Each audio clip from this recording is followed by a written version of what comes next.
What happens when an HOA president hires fake police to arrest a homeowner, only to discover he is a Navy SEAL who refuses to be intimidated? "Hands where I can see them," was the first thing Damon Holt heard as he walked up his own driveway carrying a small toolbox. He stopped, not from fear, but from sheer disbelief. 3 men in black tactical vests stood in front of him, blocking his path. Their patches read "Community Enforcement," a title Damon had never seen in his Jacksonville neighborhood.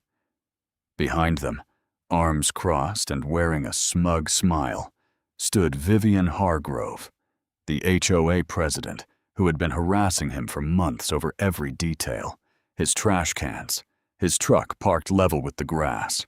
Damon set the toolbox down carefully, eyes narrowed. He was a 38-year-old homeowner and father of 2.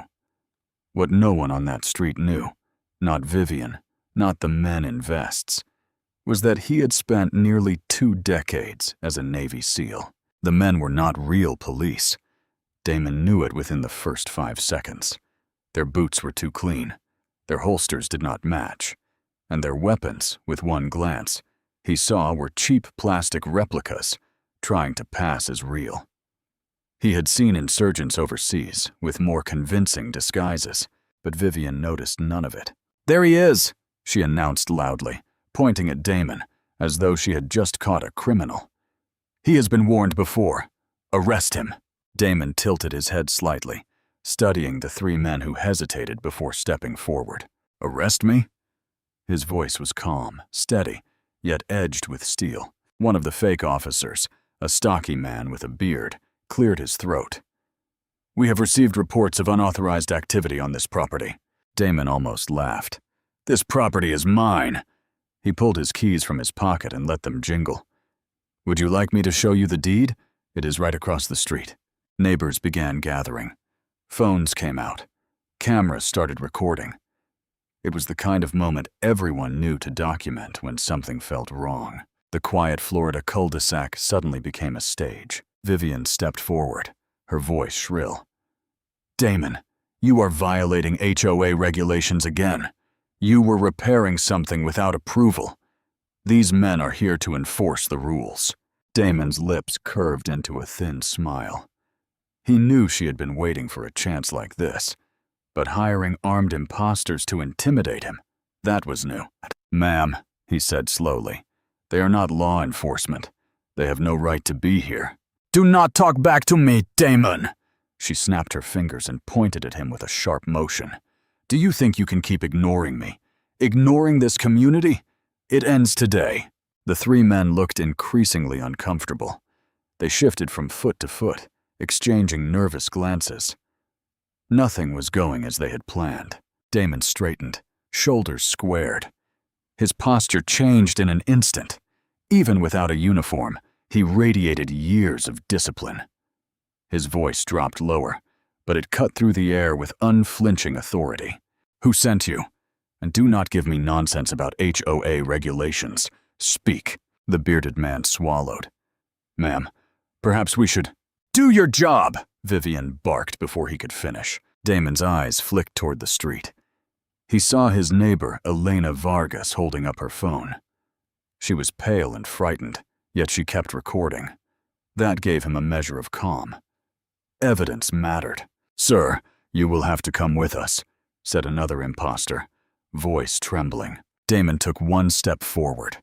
The 3 men instinctively stepped back. "You think I'm going with you?" he asked, his calm razor-sharp. "You do not even know the most basic procedures. Real officers would never behave this way." Vivian's face flushed red. "Stop wasting time and arrest him!" Damon let out a dry laugh with no humor in it. "Arrest me? Listen to yourselves. You are on my driveway staging a spectacle in front of my children's windows. You had better think very carefully about what you are doing, because this ends in one of 2 ways, and neither works in your favor." The street fell silent. Only the clicks of cameras and the tense breathing of the fake team could be heard. The neighbors could feel it. Something had shifted. Damon was not shouting or losing control. He was calm. Far too calm. And that calm was more intimidating than any weapon. Vivian opened her mouth, but Damon raised a hand and cut her off. Not another word. His eyes locked on the impostors. If you are going to pretend to be police, at least learn the terminology. What is my supposed crime? Where is your probable cause? And what department issued your badges? Do not look at her. Look at me. The men hesitated. One muttered something unintelligible.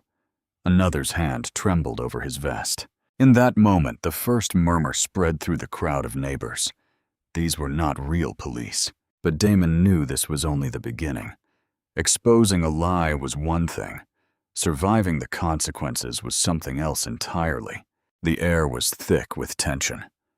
The three men in tactical vests no longer looked like figures of authority, but like impostors caught in a bad performance. Their confidence crumbled with every passing second, and Damon saw it all. Every nervous movement, every shaky glance. He took another deliberate step forward. You said I am under arrest. Perfect. Read me my rights. I want to hear them. Silence. The bearded man looked at his companions, then at Vivian. He opened his mouth, but no sound came out. He tried again, stammering. No, that is not necessary. Wrong answer. Damon cut in. His tone now a whip. Vivian waved her hand impatiently. Enough games. You know what you have to do. Cuff him, now. Damon smiled with irony. Cuffs? Let's see them. One of the men hesitated before pulling a pair from his vest pocket. They were cheap, shiny, the kind bought at a novelty store. The crowd's murmur grew louder. Damon tilted his head, one eyebrow raised. You are joking, right? He said quietly, yet loud enough for everyone to hear. Those would not hold a teenager, let alone a grown man. You are a joke. The man's hand shook as he stuffed the cuffs back into his pocket. From across the street, Elena Vargas finally spoke, her voice trembling but strong enough to cut through the tension. These men are not police. I worked in the courthouse. I have seen enough real officers. These guys are fake. Phones rose higher. Cameras zoomed in. Damon gave Elena a small nod of approval, then turned back to the bearded man. You heard her. People are watching, so I will make this easy for you. You have 3 options. Admit who you really are, do something stupid, and end up in a cell yourselves, or leave right now and explain to this woman why you decided to play dress-up this morning. The tallest of the 3 shifted uneasily. Look, man, we were just told... Damon took another step, cutting him off. You were told that a black homeowner fixing something in his own driveway is a threat. That is the story you are going to stand by. Vivian's face twisted with fury. Do not you dare bring race into this. This is about the rules. Damon turned his head slowly, eyes fixed on her. The rules? His voice dripped with disbelief. Ma'am, your rules do not come with fake police carrying toy guns. You have just put this entire neighborhood in danger because you did not like seeing me with a wrench in my hand. A murmur rippled through the crowd, gathered at the end of the cul-de-sac. Some neighbors began whispering to one another, finally understanding what was happening. Some shook their heads.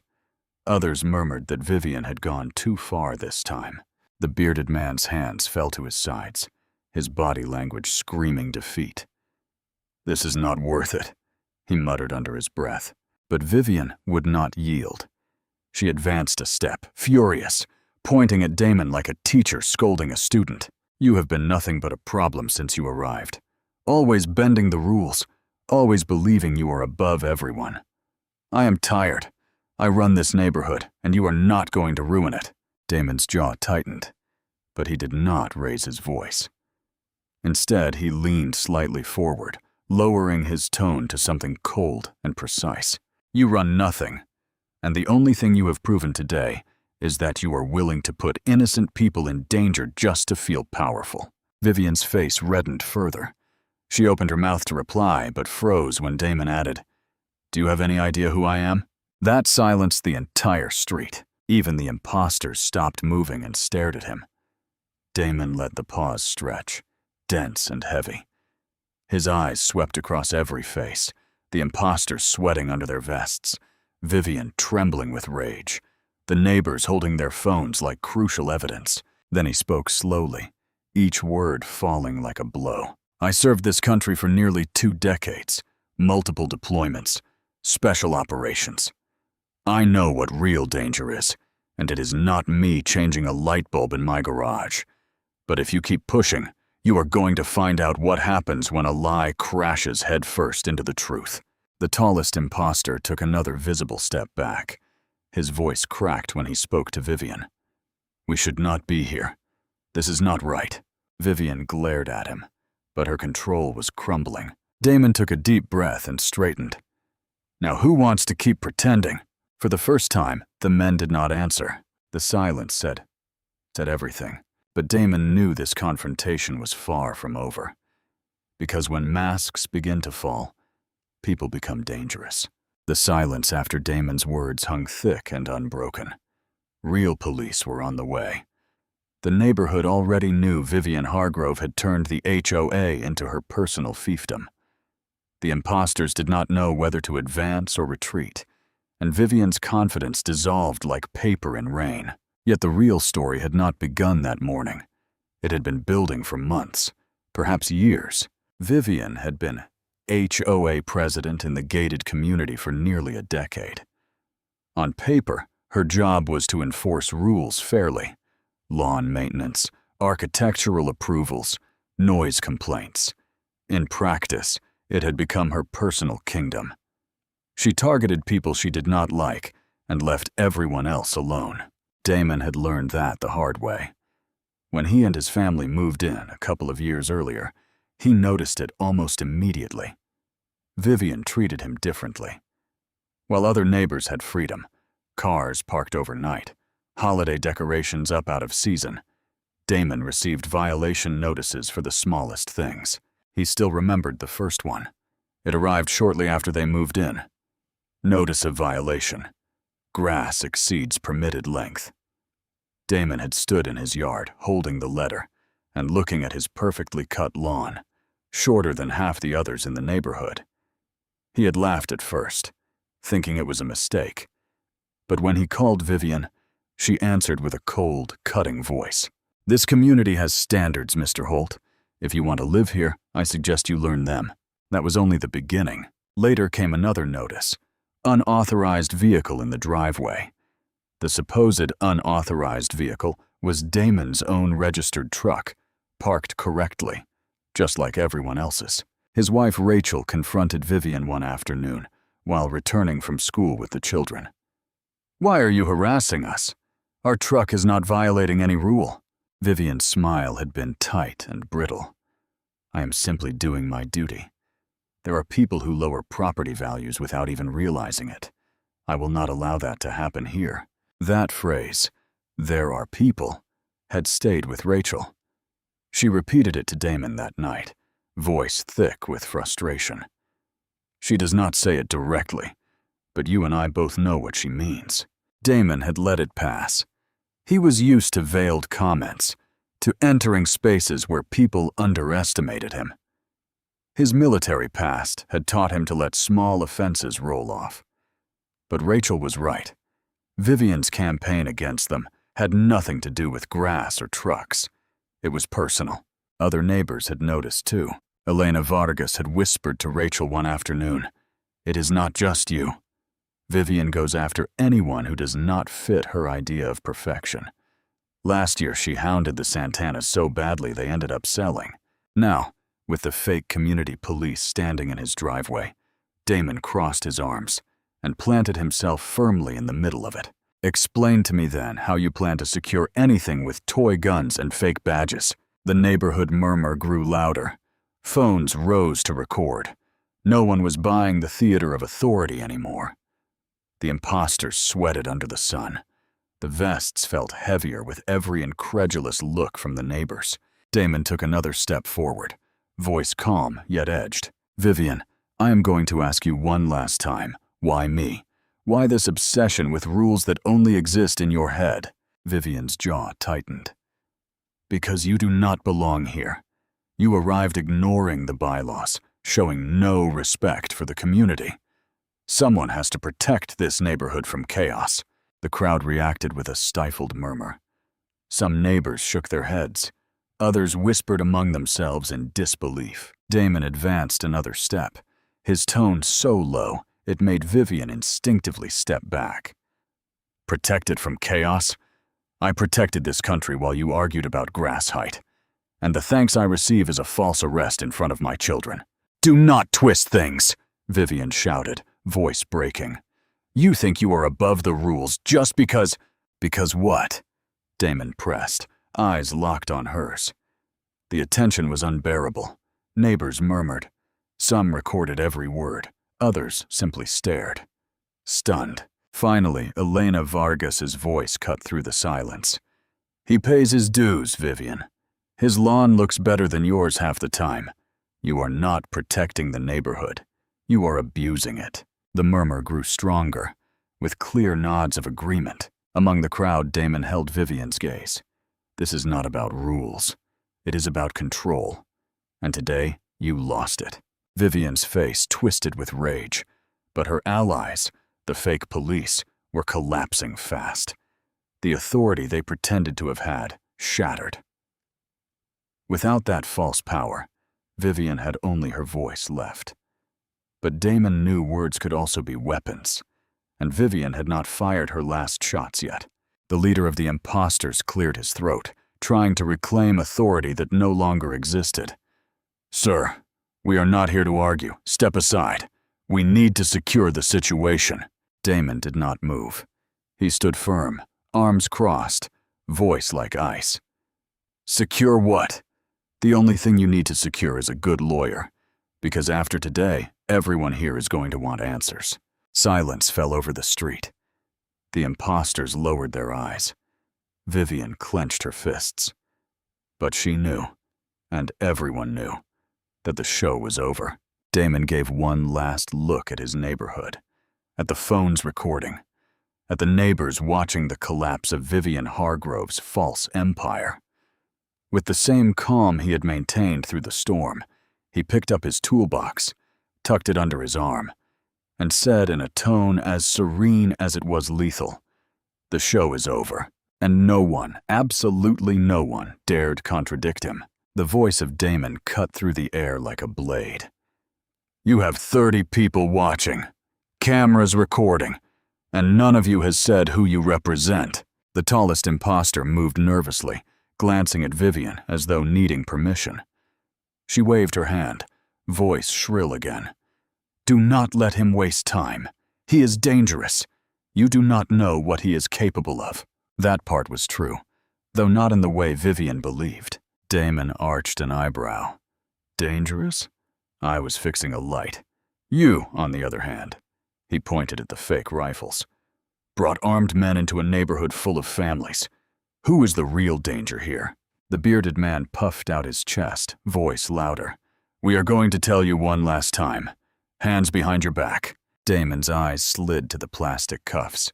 He could not help the smile that formed on his lips. You think those toys are going to hold me? Some neighbors let out laughs. The imposter turned red with rage, hand trembling as it brushed the grip of his prop gun. Damon noticed instantly. Do not even think about it, he said, voice sharp as a knife. If you pull that toy, real police will treat it as real. And when that happens, your little dress-up party ends with a body bag. The man froze, hand suspended in the air. An older neighbor named Thomas Reed stepped forward from the sidewalk.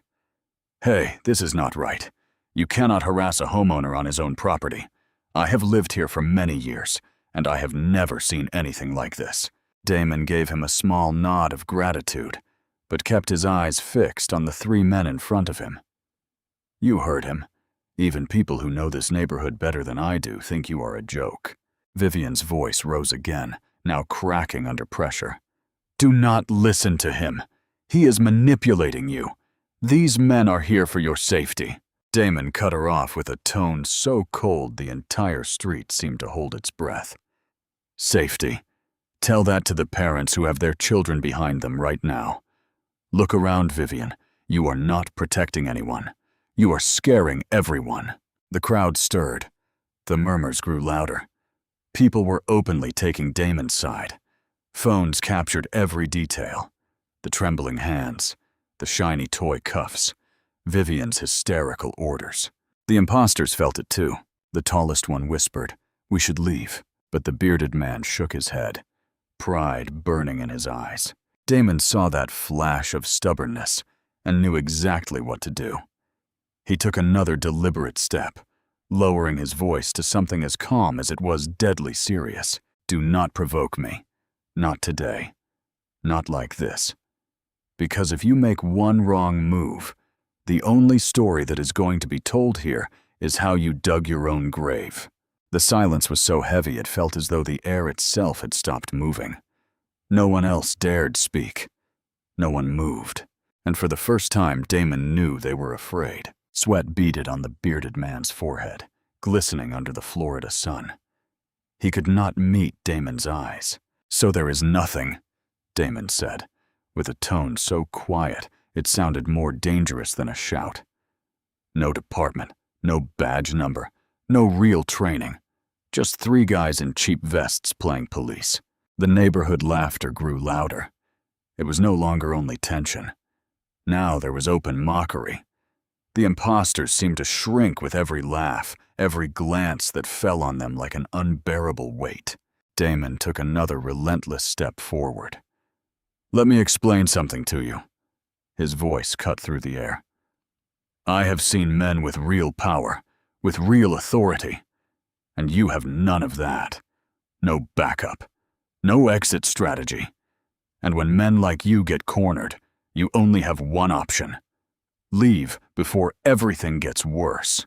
The bearded man swallowed hard, his face shining with nerves. Vivian, on the other hand, was on the edge of collapse, rage breaking her voice. "Arrest him now, or I will make sure you all regret it." Damon let out a low, almost humorless laugh and shook his head. "That is the difference between you and me, Vivian. You need these men to feel powerful. I do not need anyone." The words hung in the air like a sharp blow. The entire neighborhood fell silent, processing every syllable. It did not sound like arrogance. It sounded like truth. The 3 impostors looked at one another, sweat pouring down their faces, the deception crumbling piece by piece. One of them murmured, barely audible, "This is falling apart." And it was. The farce could no longer be sustained. But Damon knew desperate men could become unpredictable. The real danger was still there, hanging in the silence and wounded pride. With the calm of a soldier who had seen too much, Damon advanced one final step, letting his presence fill the space like an impossible-to-ignore shadow. He looked each of the impostors in the eyes and spoke with a voice as serene as it was lethal. "Last chance. Leave right now, or real police will be the ones explaining how expensive this circus is going to be for you." No one moved. No one said anything. The silence was absolute, and for the first time Damon knew he had won. Defeated, shoulders slumped, sweat sliding beneath their cheap tactical vests. The murmurs of the neighborhood filled the air as more phones rose to capture every second of the collapse. Damon remained steady in the middle of his driveway, voice calm, yet carrying an impossible-to-ignore edge. This is what happens when lies collide head-on with the truth. When real officers arrive, they do not need to shout or point fake guns. Real authority does not need a costume. The bearded man clenched his jaw, eyes fixed on the ground. The youngest could not hold anyone's gaze. He looked like a boy who had just realized his life had changed in a matter of minutes. The tallest simply breathed heavily, as though he wanted to disappear. Vivian, from behind, shifted restlessly, her words finally drowned by the weight of the silence. What remained of her control slipped away like sand through her fingers. Damon looked at all of them one by one, before speaking again. "Now you understand," he said slowly, with the calm of someone who no longer needed to prove anything. "You understand what responsibility means, what the law means, what respect means." His words floated in the warm Florida air. No one dared contradict him. No one could. In the distance, sirens began to approach. That unmistakable sound signaling that the performance was about to end for real. Neighbors stepped aside to make space, phones still recording, cameras ready to capture the final act. Damon picked up his toolbox as though everything had been nothing more than a minor interruption in his day. But his gaze fixed on Vivian was the final verdict. "It is over, Vivian. Today your false rules died here." When the real officers arrived, no one on that street had any doubt about who had been on the right side from the very beginning. "Freeze," said Damon, with a serenity that chilled the blood. "Do not do anything stupid. When real agents arrive, you are going to explain every second of this." The three men remained motionless, shoulders slumped, sweat running down their necks. There was no trace of authority left in them, only shame and fear. "Hands where everyone can see them," Damon ordered, voice low, yet edged with finality that allowed no argument. "Not a single movement until this ends." The crowd parted slowly as red and blue lights reflected off neighborhood windows. Sirens approached at full speed, the roar of engines filling the air. Neighbors continued recording, some with expressions of relief, others with astonishment painted across their faces as though they could not believe what they had witnessed. Vivian opened her mouth, trying to reclaim lost control, but Damon fixed her with a look. She fell silent instantly. Rage boiled in her eyes, yet she no longer had an army, no longer had backup. Only a woman stood alone in the middle of a street where everyone had seen who had crossed the line. Damon did not need to say more. The scene said it all. 3 defeated men, disarmed, surrounded by neighbors who were no longer on their side. An HOA president reduced to silence, and patrol cars approaching to close the curtain on a spectacle that had begun with lies and would end with truth. The wail of sirens grew deafening. Neighborhood tension reached its peak, and in the middle of it all, Damon remained steady, toolbox still under his arm. A man who had seen worse battles and who, without raising his voice, had won this one without firing a single shot. "These men are not law enforcement," Damon said, voice firm yet calm, projecting every word with a clarity no microphone could have improved. "They came with fake guns, fake badges, and the intention of intimidating me in front of my neighbors and my family." Murmurs rippled through the crowd. Red and blue lights flashed against windows and parked cars, bathing the street in tense glow. Officer Ramirez looked at the 3 men lined up, their fake uniforms soaked with sweat, the replica rifles gleaming on the ground like abandoned toys. "Is that true?" he asked, voice edged with authority that made the youngest impostor step back, trembling. "Yes, sir," the young man finally murmured, voice barely audible. "We were only hired to be here." Vivian turned sharply toward him, rage shattering her composure. "Shut up! Do not say anything!" "No, ma'am," Officer Sullivan interjected, eyes fixed on her with severity. "I think we have heard enough." The bearded man, who until that moment had tried to maintain some dignity, exhaled hard, shoulders collapsing as though someone had let the air out of his body. "We are not police," he admitted in a whisper. The crowd erupted in murmurs again, some with expressions of disbelief, others with satisfaction at seeing the truth come to light. Phones rose higher. Every word, every gesture was being recorded. Officer Ramirez frowned, his gaze hard as stone. "Gentlemen, stand with your hands where we can see them. You are going to explain this at the station." The 3 impostors obeyed without a word. Their hands trembled in the air, shame and fear replacing any remaining pride. Damon did not move. His eyes stayed fixed on Vivian, who now stepped back, face still red, but gaze wavering. "Ma'am," said Ramirez, turning toward her, "you are also going to need to give a statement." The silence that followed was heavy, broken only by the distant hum of another patrol approaching. The entire neighborhood watched, aware that everything had changed forever. Damon, with the same calm he had maintained through the entire farce, picked up his toolbox, ran a hand over his face, and said loud enough for everyone to hear, "I told you the show was over."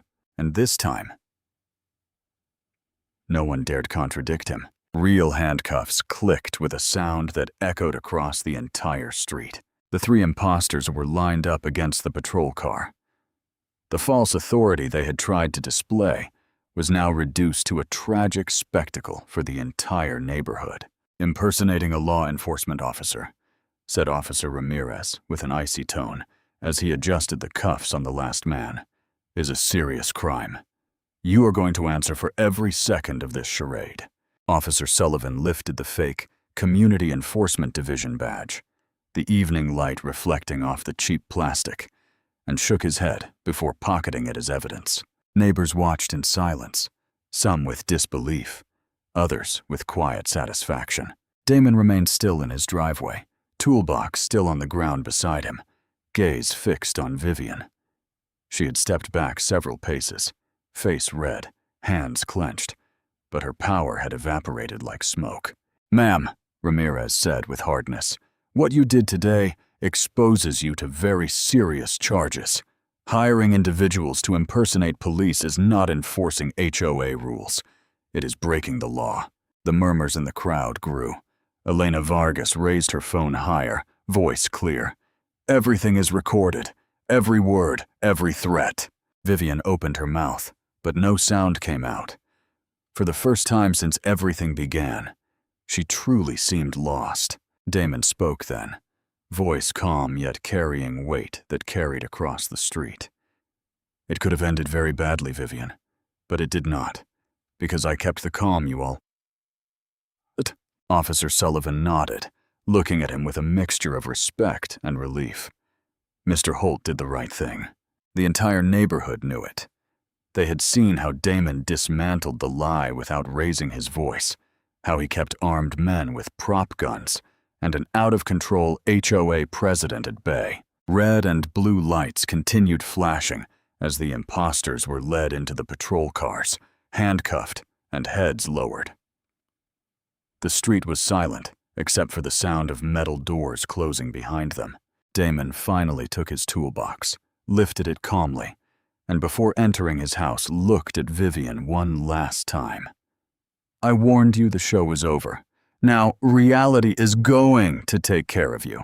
The patrol cars pulled away with sirens off, leaving behind a neighborhood that would never see Vivian Hargrove the same way again. With frustration, her voice reduced to a broken shriek that no longer carried any authority, Vivian shouted, "You do not understand!" But no one paid attention. Officer Ramirez stood firm, red and blue patrol lights illuminating his serious face. "What we do not understand, ma'am, is how you thought this would end well.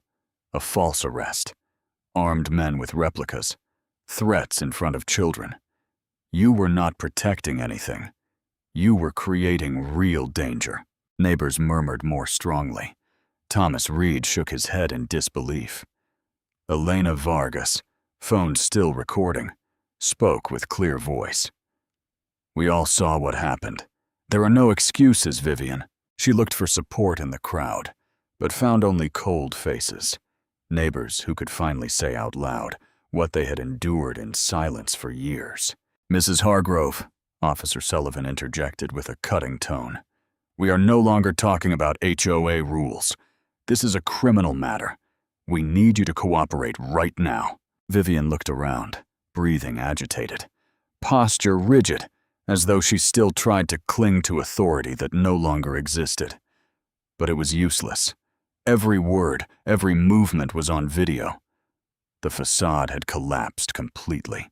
Damon watched her in silence, arms crossed, no longer needing to say anything. The entire neighborhood had seen the truth with their own eyes. Finally, Vivian lowered her shoulders, rage replaced by quiet fear. Handcuffs gleamed under the patrol lights as Officer Ramirez read her rights. The crowd remained silent, except for the low murmur of those who knew that moment would mark a before and after for the community. Damon picked up his toolbox, the gesture calm, and with one last look at the street, spoke for everyone. Today the game ended. Now come the consequences. And with Vivian escorted toward the patrol car, sirens on again, and the neighborhood watching, everyone understood that the era of her reign had ended forever. With seriousness in his voice that extinguished any remaining celebration in the street, Damon said, "This is not over. Everyone saw the truth, but the aftermath of what happened here is going to last a long time."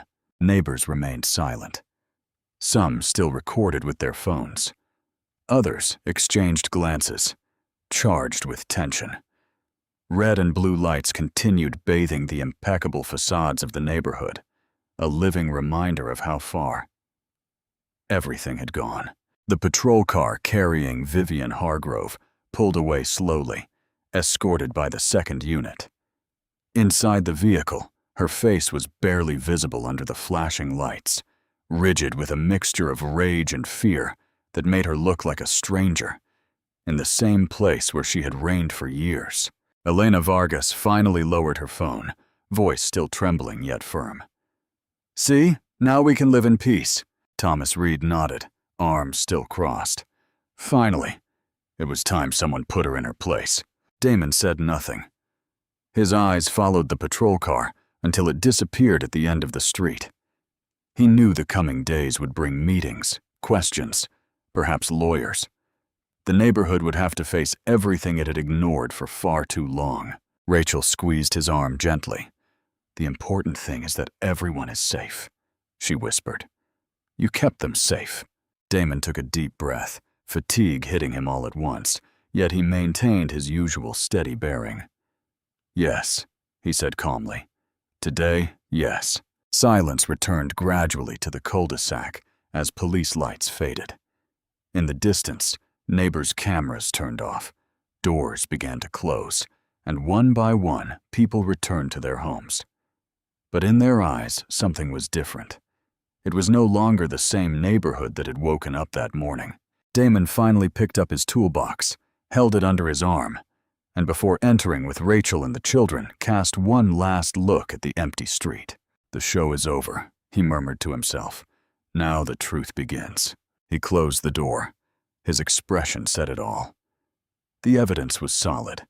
More than anyone had expected the first day Vivian Hargrove decided to turn her personal grudge into a half-baked operation between cheap theater and real crime. "With this," said Officer Sullivan, voice firm, "it is going to be difficult for anyone to try to twist the story. The prosecutor already has enough to open a serious case." Elena nodded, eyes still carrying a mixture of indignation and relief.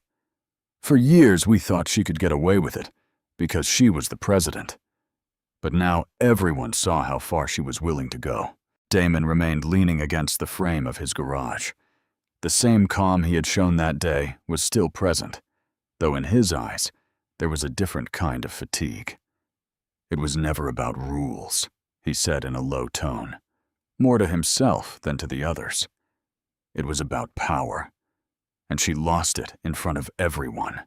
Officer Sullivan closed the folder, thanked Elena, and carried it toward the patrol car, promising to deliver the material directly to the prosecutor. Elena stayed a few seconds looking at Damon. "What you did that day, keeping calm, not letting this spiral out of control." She shook her head. "You gave all of us courage." Damon did not answer right away. He looked at the street where everything had happened, now silent, almost too normal, as though the calm wanted to erase the memory of the chaos. "I only did what had to be done," he finally replied. "But this is only beginning," and he was right. In the weeks that followed, the story of Vivian Hargrove and her fake officers spread far beyond the neighborhood. The county prosecutor opened a formal investigation. Charges against the three men included impersonation of authority, attempted unlawful detention, and use of replica weapons in a threatening act. 2 of them accepted plea deals in exchange for testifying against Vivian. The bearded man eventually broke as well when he learned he faced several years in prison. Vivian Hargrove, for her part, was charged with conspiracy to commit a crime and abuse of authority. Her name appeared in local headlines. The community that once feared her violation letters and fine threats now saw her escorted into court, an image impossible to erase. Damon Holt, meanwhile, continued repairing his garage, cutting his grass, and greeting neighbors who had barely looked at him before. He never sought to be a hero, but everyone knew that if it had not been for his calm and firmness, that afternoon could have ended very differently. Because the truth was that the day the masks fell in that Jacksonville neighborhood, not only did Vivian Hargrove's reign end, it also ended the idea that power, no matter how small it seems, can be used without limits. The neighborhood voted unanimously to remove her from her position as HOA president, effective immediately. There were no discussions, no objections, not even looks of support toward Vivian Hargrove. Her name, which for years had instilled fear in that neighborhood, no longer carried any power. The applause that followed was not loud, but liberating. It was proof that the neighborhood, for the first time in a long while, had recovered its voice. People spoke of clearer rules, limits on committee power, even open elections with real transparency. Damon listened to everything from the back of the room. He did not speak. He did not need to. What had begun in his driveway had now transformed the entire community. When the meeting ended, Thomas Reed gave him a pat on the shoulder. "I never thought we would see her fall," he said, with a mixture of astonishment and relief. "But I think it was necessary." Elena Vargas nodded. Phone finally put away for the first time in days. "Now we can build something better," she said with a tired yet sincere smile. Damon simply nodded. He knew better than anyone that battles do not end with a single confrontation. But he also knew that neighborhood had changed forever. Stepping out into this fresh night air, Rachel took his hand. "Ready to cut the grass this weekend without someone calling the community police?" she asked with a small smile. Damon smiled for the first time in days. "I think this neighborhood is finally going to have some peace," he answered. For the first time in a long time, everyone agreed. Rachel smiled softly, squeezing his hand a little. "Maybe that is the biggest lesson for all of us," she said. "Power without control is not strength. It is danger." Damon nodded, his gaze still on the quiet street where the warm porch lights were beginning to turn on. "People forget that," he murmured. "They think leading means imposing. That respect means fear. But real respect is not demanded. It is earned." The sun finished sinking below the horizon, leaving the neighborhood in a calm that felt different, more aware.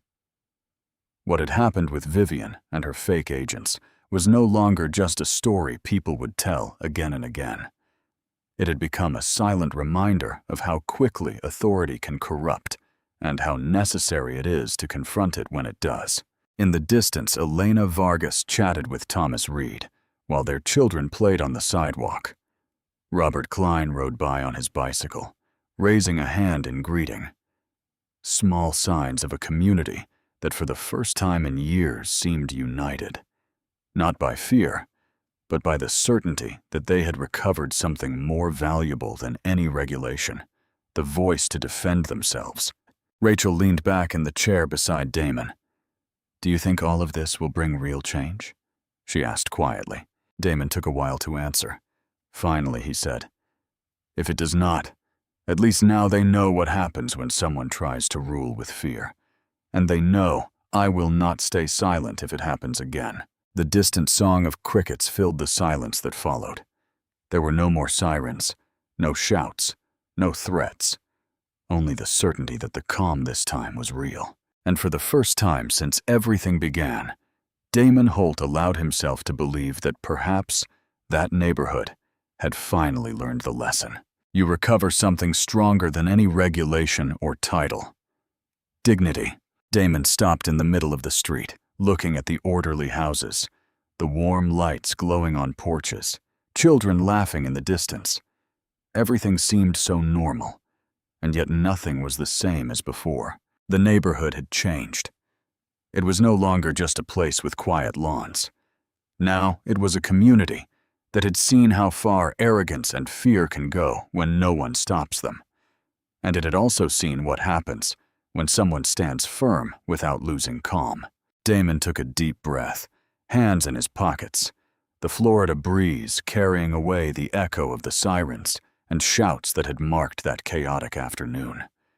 He turned to head home, knowing the story of the day Vivian Hargrove lost her throne would continue to be told for years. But for him, it was not a story of victory or humiliation. It was a warning. A living lesson about how true strength is not in shouting louder or intimidating others, but in standing firm when everything around you collapses. Because when you refuse to yield to fear, when you choose truth over appearance, when you face lies with serenity instead of rage, then you do not only protect your home, you protect everything that makes it a place worthy of being called a community. And that, Damon thought as the lights of his house appeared at the end of the street, was something worth far more than any title, any regulation, any HOA presidency. It was something he hoped his neighborhood would never forget. You protect not only yourself, but also those around you. That was exactly what Damon did. And that is what every community needs. People willing to stand in the middle, not with fists or rage, but with a calm and unbreakable strength. Because the next time someone tries to intimidate you, remember this: their power only works if you hand it to them. Sometimes the strongest thing you can do is exactly what Damon did. Stand tall, keep your calm, and let the truth do its work. If this story moved you, do not forget to subscribe for more content like this, because stories like this remind us of the value of discipline, courage, and integrity in a world that too often takes them for granted.